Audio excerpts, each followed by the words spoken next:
there is a deep-rooted conspiracy indicated by a lot of experts today. Aside from that, of course, we'll come to the tax cut, so-called tax bonanza, in a moment. First, what has the budget done for the common people? It has cut everything. Social services cut by 16%. Housing cut by 4.38%. Welfare and scheduled caste and scheduled tribes, believe it or not, cut by over 3%. Then you come to social services and welfare, very important for the common people, cut by 5%. Now, what is interesting is that even food subsidy, believe it or not, food subsidy had been cut by 1%. And what for, there's nothing, if you do this, there's nothing for the youth, women or farmers. Unemployment, as you know, youth unemployment today is 46%, out of which educated unemployeds, among them 30% are unemployed who are graduates. The question is, ladies and gentlemen, unemployment in October and December, according to CMIE, our party has repeated this repeatedly, was as much as 37 million people. 37 million people were unemployed between October and December. Now we come to the question of a very important factor. 100% foreign direct investment allowed in insurance. What does that mean?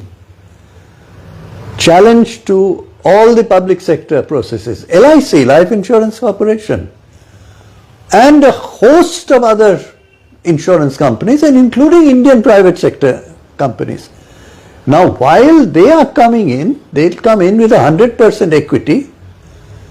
When our state asks for GST on insurance, including life insurance, to be reduced from 18% goods and services tax to 0, because it's only punishing people who are taking insurance, the central government did not allow it, it postponed it.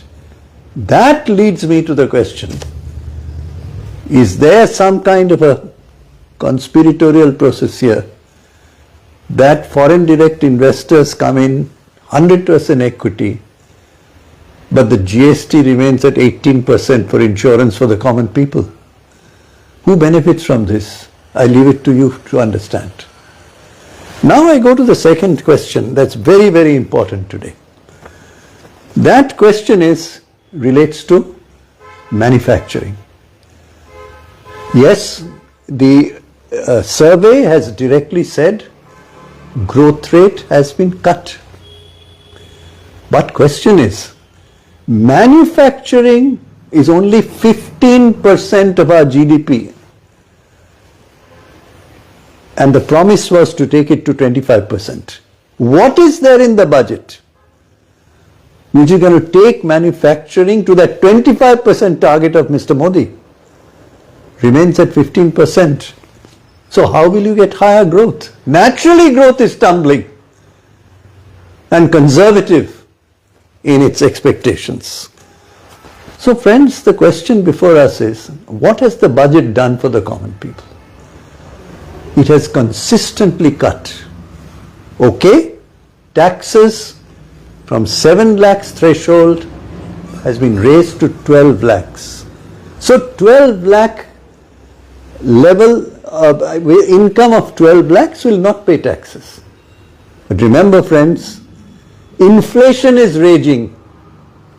Nothing in the budget to control inflation. So when you gain that little bit, only 8 crore people pay taxes. Even if some proportion of those people gain a little bit, it will get eaten up automatically by inflation. That means your real gain is 0. This is the kind of very clever trick that the budget plays. I want to know from the budget, what is it has done for inflation? In fact, you'll be surprised to know that to keep the fiscal deficit at 4.4%, central government is again going to borrow almost 15 lakh crores. So debt of the country will keep going up. So my conclusion, nothing for the common people, nothing for the youths, only unemployment, nothing for women of any significance, only words, nothing for the farmers excepting some homilies, and worst of all, inviting 100% equity of foreign direct investment insurance, but not cutting the GST tax on insurance. Does it have a connection between the two? In this government, between somebody or the other, an international lobby? We need to think about that.